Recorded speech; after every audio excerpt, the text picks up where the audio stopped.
When the boats are approaching the windward mark on the same tack, and if they become overlapped, it is always advantageous for the leeward boat to physically stop the other boat by luffing them head to wind. You will see the incredible gain the leader makes by stopping the trailing boat, who was just one boat length behind when they became overlapped.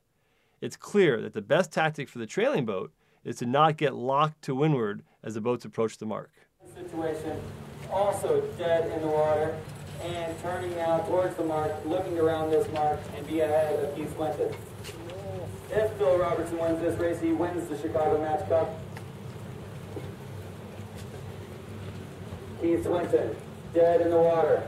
Oh no, what's he going to do? He can't get the boat to turn. There's not enough wind. He's got the jib back on the left. It's common that in a close race, both boats come into the mark on starboard tack. This is because the leader usually chooses to defend the right in a close race. If the boats are not overlapped, then the boat ahead is not entitled to room to tack around the mark.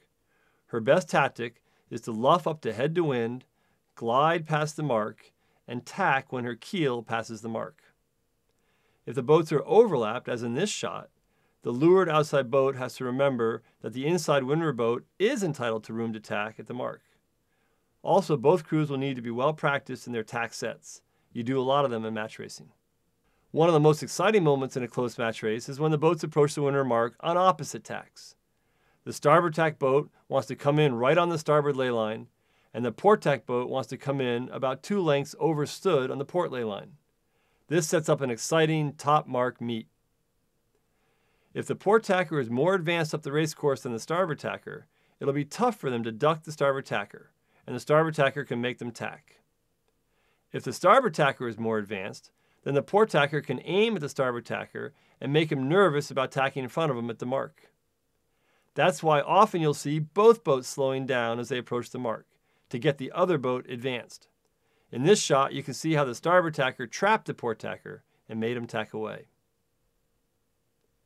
In this shot, because the port tacker overstood the mark, he was able to duck the starboard tacker and then shoot up around the mark and pass the starboard tacker. There was a white flag. What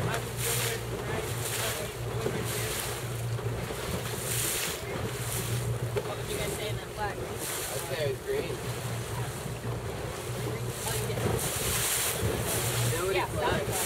Yeah, Sally flag.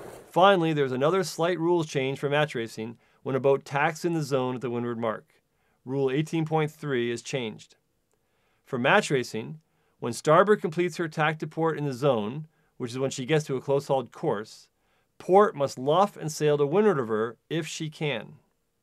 However, if from the moment the tack is completed, port can't physically luff and get to windward of starboard, then port is entitled to mark room, as is in the case in this shot.